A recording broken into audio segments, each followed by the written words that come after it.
One teen from the UK is on a mission to shut down the porn industry and also become the next tech mogul in the process. And frankly, I am all for it. Now, we've talked a lot about this addiction and the effect that it has on our nation and frankly on the world at whole, both affecting the creators and the consumers of this kind of content. And one young man named Alex Slater has taken it upon himself to find a way to help the consumers and has created a successful business helping others try to quit their addiction. It's called the Quitter app. And before I talk to you more about it, I'm just going to dive into the website or the kind of app backend to show you a little bit about it. Quit porn for life with Quitter. And it's sort of like a gamified way to document your days of sobriety and trying to do challenges and different things to encourage you to stay off of it. I think this is actually pretty interesting just as a whole. If you think about it as an app, like it's the same device that also holds the addiction, but now there's an app providing the alternative and a way to avoid that. And again, to hold you accountable. They even have a community page where other guys and gals, it's for both genders, but specifically, I see a lot of guys talking the community page, like encouraging each other and like, keep it up, man. There's sort of that level of accountability, but also private enough that you can still feel like you can share this kind of intimate part of your life and talk to people about it. It's like a panic button. There's an AI therapist. There's the community tab. The creator was showing some screenshots of those conversations. It was just such bro speak for how to like encourage a guy and also like older guys kind of like not bullying, but like holding accountability in a way that only guys can. I was cracking up at some of their conversations. But again, it's like what a big brother would say. Like, bro, don't do it. It provides a lot of like resources and conversations about addiction, that specific addiction, and how it can affect your brain, your testosterone levels. Like they go into the science of a lot of this, and they just really try to teach as well. So I think this is like, it's such a cool app. Monitor your streaks, visualize process, and over time gain valuable insights to stay on track and achieve lasting freedom. It's cool that he talks about it like freedom because the creators are acknowledging that it is a prison. And so that through something like this, they can help to try to find freedom and break away from that. When I first heard about this app, I actually saw it from a Times article about the creator. And it was originally from an Instagram post that I had seen. And it's just talking about meet the young boy who is just taking on the porn industry, talking about the fact that he has founded this alongside of an American co-founder. And they just found this niche in the market and a way to help. And also, they're just huge like tech bros. They're all into AI. They just want to, like, this kid just wants to be like a billionaire. Like he has dreams of just creating tons of businesses. But frankly, to start with this one is very cool. And it's clear that both of these young men are very aware that of the grip that it has on young people. Like he says, it promises to help Gen Z men, specifically men, but it's both. Regain control and stop watching porn. Claims the app, which costs $44 a year, so it does cost money to get, has been so successful that they've had 1 million downloads and are making $500,000 a month. He also has a YouTube channel that he's trying to start up and just really become like this motivational tech bro talking about all these different things. And within a year ago, he did not have a business and was struggling financially, like didn't have any money to his name. And now he's very successful already in the course of like several months. He's one of those kids you just hear him talk, and even though he sounds kind of like, come across arrogant at times, it's actually working. Like he's actually successful, and frankly, successful in a way that I find especially commendable because he's actually found a problem with our generation and is creating a product to actually help. How old is he? He's 19. You hear him talk, and I think I'm listening like a 30-year-old tech guy talk. No, he's 19. He's like, I know what I'm doing, and I'm going to succeed. And I love that energy, especially when it's followed by action that actually works. The creator specifically was talking about he was on a journey with self-discovery, and he said that within his self-improvement process, porn was always the hardest to fight because it's so accessible. It's free. Everyone has a phone. Instinctively, we want to go out there and find a girlfriend because it's what humans are built to do, but we have phones in our hands and we just access porn instead because it's easier. And then they asked him if he had a problem with it, and he said yes, and he just talked about how social media has become over-sexualized. That's what gets clicks. That's what gets likes. That's what feeds the algorithm. That's why Bonnie Blue is so successful. And these guys in the interview, again, two young men were just laughing like, yeah, there's no way she's having fun. She's lying.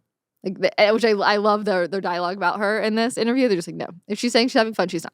Which we all know, but I'm glad that these guys are pointing it out too. It sounds like his co-founder had the idea of helping men to stop using porn because his peers told him how they were feeling.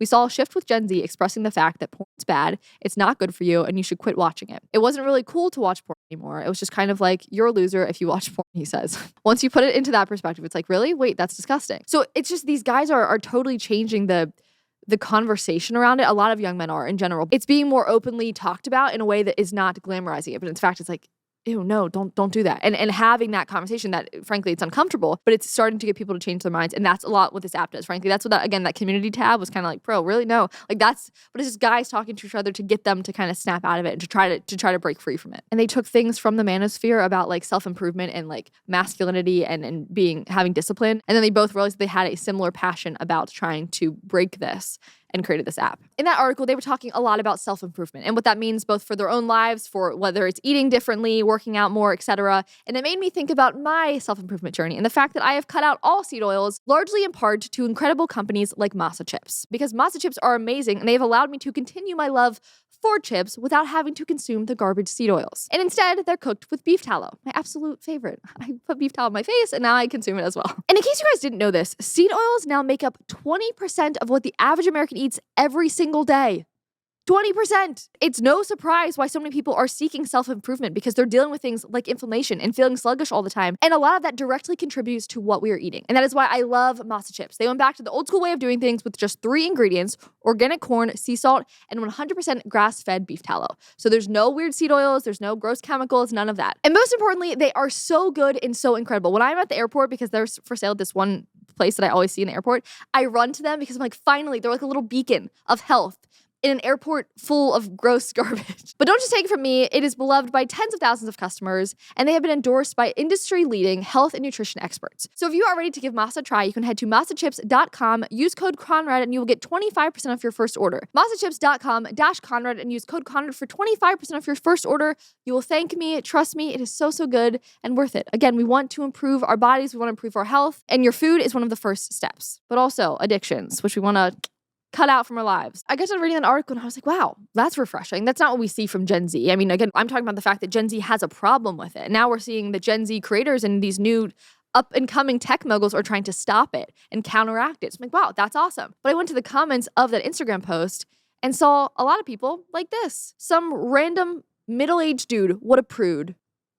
Okay, bro, you're just some middle-aged guy named Chris with he, him pronouns in his bio making fun of a 19-year-old because he's actually succeeding, because he's helping hundreds of thousands, if not millions of people? Okay. So while you're out there trapped on OnlyFans, which clearly I bet you still are, Alex is out here succeeding. And again, helping millions in the process. Now, again, Alex is documenting his journey becoming this, frankly, millionaire and just becoming a businessman. And he said, I see Quitter as the first step in building a billion-dollar company focused on selling the apex of human health. That's like quintessential tech bro speak here that I'm not even going to read this whole thing. But he eventually says, this is Project Super Health. And so again, these young men acknowledging that part of health and part of seeking true health is breaking free from this addiction as well, which again, I found really encouraging because they're young, like trendy tech bros. Like they're cool guys and they're giving off that persona online, and they're also encouraging an app like this. So many reviews from young men just saying this is life-changing. I'm forever grateful for them. And this is a very new app. Someone said, this isn't the first time I've tried breaking my addiction, but it is the first time I felt actually possible to break the addiction. And I only feel that because of this app. How helpful it is cannot be expressed in words, literally life-saving. The community aspect is by far the best feature. Again, I so enjoyed reading some of those conversations.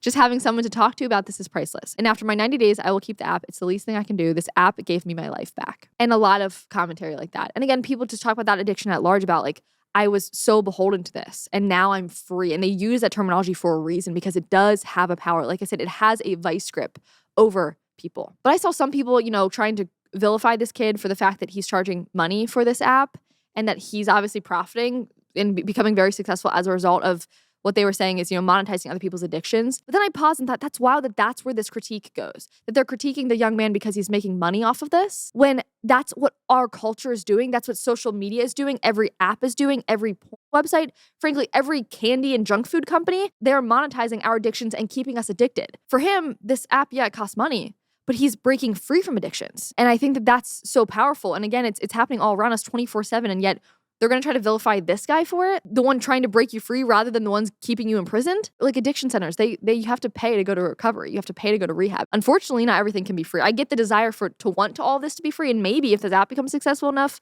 they can lower the price. Maybe. I don't know how that works. Again, I'm not a tech bro, but again, it's the concept of those other places that help. They do cost money.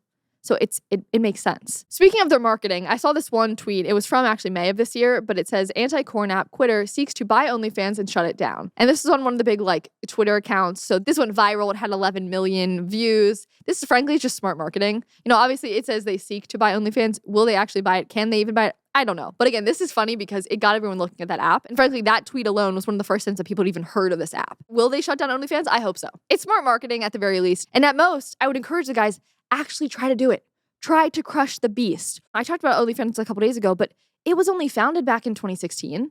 And it became this behemoth but it can shrink again, and something like this can grow. And maybe that's me being too optimistic, but I'm going to hang on to that as long as humanly possible. It will take a cultural reset. And being bold and talking about problems like this is frankly the first step. It's unique and encouraging to watch trendy teenage frat bros call out a problem like this and then create an app to actually compete against it. And if we stop normalizing porn and make it cool to quit, then maybe there's a chance to end this after all. Thanks so much for watching today's episode. If you want more content like this, make sure to subscribe to this channel and like this video if you enjoyed it. For other content, you can also follow me on Instagram and X, as well as our brand new comment section Instagram. I'll see you guys in the next episode.